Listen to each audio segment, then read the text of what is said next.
అందరికీ నమస్కారం అండి. గోవాలో ఒక పబ్‌లో పెద్ద పార్టీ జరుగుతుంది.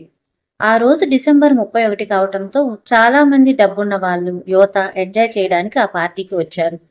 హోటల్ వాళ్ళు యువతని అట్రాక్ట్ చేయడం కోసం డ్రింక్స్‌లో లైట్‌గా డ్రగ్స్ మిక్స్ చేశారు. చాలా మంది డాన్స్ చేస్తూ, ఎంజాయ్ చేస్తూ డ్రింక్స్ తాగుతూ ఉంటారు. అలా తాగిన వాళ్ళల్లో డబ్బున్న ధనవంతుడి కొడుకు శ్రీకాంత్ ఒకడు. ఫ్రెండ్స్ బలవంతం మీద అక్కడికి వచ్చిన ఒక మిడిల్ క్లాస్ అమ్మాయి మీరా. వీళ్ళిద్దరూ మొదటిసారిగా డ్రగ్స్ కలిపిన డ్రింక్ తాగటం వలన చాలా మత్తుకు గురవుతారు. వాళ్ళిద్దరూ ఏం చేస్తున్నారో తెలియకుండా ఆ రోజు రాత్రి ఇద్దరు ఒకే రూంలోకి వెళ్తారు. వాళ్ళ ప్రమేయం లేకుండానే ఒక్కటవుతారు. కాసేపటి తర్వాత శ్రీకాంత్ స్నేహితులు శ్రీకాంత్ కోసం వెతకగా తను ఒక రూంలో ఉంటే వెంటనే తనని తీసుకుని అక్కడి నుండి వెళ్ళిపోతారు.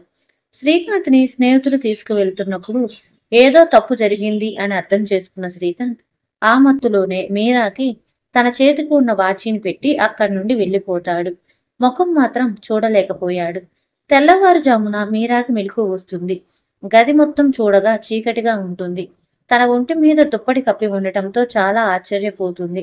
రాత్రి ఏం జరిగిందోనని ఆలోచించగా ఎవరో ఒక వ్యక్తితో కలిసింది అన్న విషయం అర్థమవుతుంది. కానీ తన ముఖం మాత్రం గుర్తుకు రాదు మీరాకి. కానీ తన గుండెల మీద ఒక నక్షత్రం ఆకారం లాంటి పుట్టుమచ్చ మాత్రం గుర్తుకు వస్తుంది. ఇక అక్కడ ఉంటే మంచిది కాదు అని గబగబా లేచి రెడీ అయి ఆ హోటల్ నుండి బయటికి వస్తుంది మీరా. రోడ్డు మీదకి వచ్చాక అసలేం జరిగిందా అని గుర్తు చేసుకుందామంటే ఏమీ గుర్తుకు రాదు. టీ తాగితే కొంచెం మత్తు వదిలి ఏమైనా గుర్తుకు వస్తుందేమోనని అటూ ఇటూ చూస్తూ ఉండగా చేతికి ఉన్న వాచి గమనిస్తుంది. అసలు ఈ వాచ్ ఎవరిది? నా చేతికి ఎలా వచ్చింది అన్న ఆలోచనలో పడుతుంది.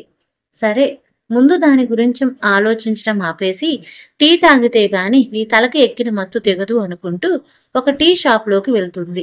అక్కడ బాత్రూంలో ఒక అమ్మాయి దాక్కుని భయపడుతూ ఉంటుంది. చూడడానికి కొంచెం బాగానే రెడీ అయింది. ఏంటి మేడం ఇక్కడ ఇలా ఉన్నారేంటి అని మీరా అడుగుతుంది. నేను కడుపుతో ఉన్నాను. రాత్రి ఆ విషయం నాకు తెలిసింది. నా భర్త నన్ను అబార్షన్ చేయించుకోమని నన్ను ఇబ్బంది పెడుతున్నాడు. అందుకే భయపడి ఇంటి నుండి పారిపోయి ఇక్కడికి వచ్చాను.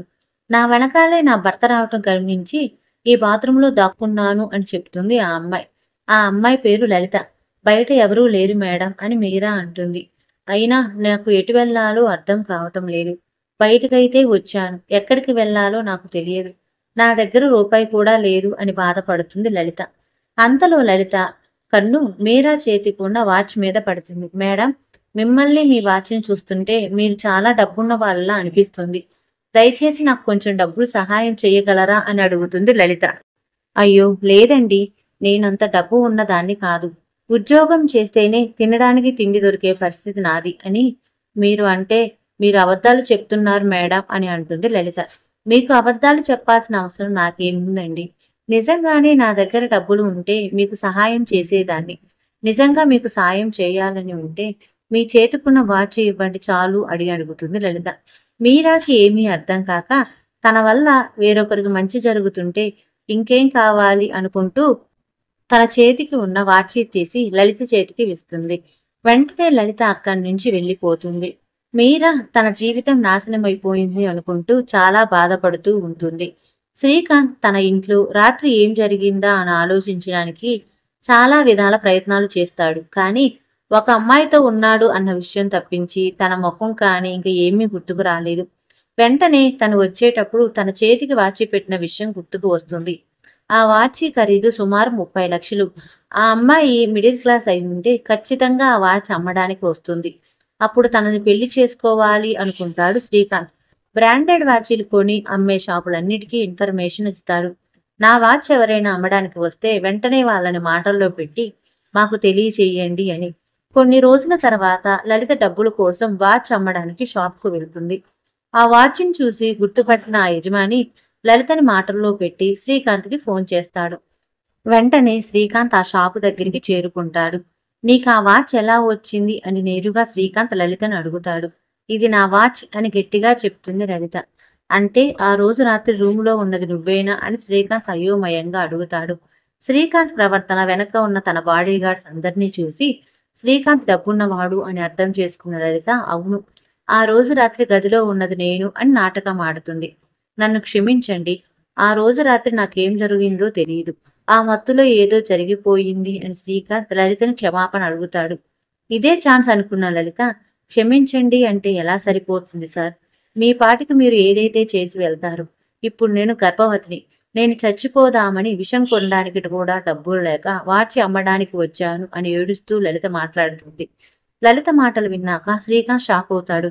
తన తప్పు కారణంగా ఇంకొక అమ్మాయి చనిపోవాలనుకుంటుందా అని మదనపడి, ముందు మీరు అలాంటి నిర్ణయాలు ఆపండి. ఇంటికి వెళ్దాం పదండి అని శ్రీకాంత్ లలితని ఇంటికి తీసుకువస్తాడు. ఆ ఇంట్లోనే అక్కడ ఉన్న పని మనిషిని చూసి, లలిత చాలా డబ్బున్నవాడు దొరికాడు. ఎలాగైనా సరే ఈ అబ్బాయిని మాటల్లో పెట్టి పెళ్లి చేసుకోవాలి. ఎలాగూ నా భర్త దొంగతనం కేసులో దొరికిపోయి జైలుకు వెళ్ళాడు. తిరిగి రావడానికి కొన్ని సంవత్సరాలు పడుతుందో కూడా తెలియదు. లలిత అప్పటికప్పుడు ఒక ప్రణాళిక వేస్తుంది. కానీ శ్రీకాంత్ మాత్రం ఏదో ఆలోచనలో ఉంటాడు. తన పిఏ రాజేష్, ఏమైంది సార్? ఎన్నో రోజులుగా ఆ రోజు రాత్రి గడిపిన అమ్మాయి దొరకాలి అనుకున్నారు. తీరా ఆ అమ్మాయిని చూశాక మీరెందుకు ఏదో ఆలోచిస్తున్నారు అని అడుగుతాడు రాజేష్. ఏమో తెలియదు రాజేష్. ఆ రోజు రాత్రి నేను గడిపిన అమ్మాయి ఈ అమ్మాయి ఒకటే అంటే నాకెందుకో నమ్మాలనిపించడం లేదు. ఏదో తేడాగా అనిపిస్తుంది అని మనసులో చెలరేగుతున్న భావాలను శ్రీకాంత్ రాజేష్కి చెప్తాడు. మీరన్నది కూడా నిజమే సార్. వాచి ఒకవేళ ఈ మేడంకి తిరిగి ఉండొచ్చు కూడా. కాబట్టి మీరు కొన్ని రోజులు మేడంని పెళ్లి చేసుకోకుండా ఉంటే మంచిది. మేడం గారికి డెలివరీ తర్వాత పుట్టిన బిడ్డతో డిఎన్ఏ టెస్ట్ చేద్దాం. డిఎన్ఏ టెస్ట్ ద్వారా ఆ బాబు మీ బాబు అని తెలిస్తే మేడంను పెళ్లి చేసుకోవచ్చు. అప్పటి వరకు మేడంని ఎటు వెళ్ళనీయకుండా ఇక్కడే ఉంచి చాలా జాగ్రత్తగా చూసుకుందాం అని రాజేష్ ఒక సలహా ఇస్తాడు. శ్రీకాంత్ కూడా కాసేపు ఆలోచించి, నువ్వన్నది నిజమే అంటాడు. వీరిద్దరూ మాట్లాడుకునేది చాటుగా లలిత వింటుంది. అంటే వీళ్ళు నన్ను నమ్మలేదు కాబట్టి నేను చాలా జాగ్రత్తగా ఉండాలి. ఎలాగూ నాకు ఇచ్చిన అమ్మాయి ఎక్కడికి వెళ్ళిందో తెలియదు. ఇలా తన కోసం ఎదురు చూస్తున్నారన్న విషయం కూడా ఆ అమ్మాయికి తెలియదు కాబట్టి ఎలాగైనా సరే మేనేజ్ చెయ్యాలి అని నిర్ణయించుకుంటుంది లలిత. లలిత వాళ్ళందరి ముందు చాలా మంచిదానిలా నటిస్తూ ఉంటుంది. కానీ శ్రీకాంత్కి ఎక్కడో తన మీద అనుమానంగా ఉండటం కారణంగా తన నీడను కూడా శ్రీకాంత్ తాకడానికి ఇష్టపడడం లేదు. శ్రీకాంత్ అమ్మా నాన్న చనిపోయారు. తనను పెంచి పెద్ద చేసిన నాయనమ్మ బౌద్ధ మతం ఆచరిస్తూ శ్రీలంకలో బౌద్ధ ఆశ్రమాల్లో గడుపుతూ ఉంటుంది. మనవడిని చూడాలన్నప్పుడు 4-5 సంవత్సరాలకు ఒకసారి వచ్చి చూసి వెళ్తూ ఉంటుంది. ఈ మధ్య శ్రీకాంత్ వాళ్ళ నాయనమ్మ వచ్చి, ఈసారి వచ్చేసాకు నాకు మునిమనవడో లేక మునిమనవరాలో తప్పకుండా కావాలి అని చెప్పి ఉంటుంది. అందుకని పెళ్లి చేసుకోవాలి అన్న ఆలోచనలో ఉన్నాడు శ్రీకాంత్. అంతలో ఇదంతా జరిగిపోతుంది. మీరా తల్లి కాబోతుందన్న విషయం తెలిసి చాలా బాధపడుతుంది. ఎవరు బిడ్డకు తల్లినవుతున్నాను అన్న విషయం కూడా తెలియదు నాకు. నా జీవితం నాశనమైపోయింది అని కుమిలిపోతుంది మీరా. శ్రీకాంత్ లలిత గురించి తెలుసుకుంటాడా? మీరా శ్రీకాంత్ దగ్గరికి ఎలా చేరుతుంది?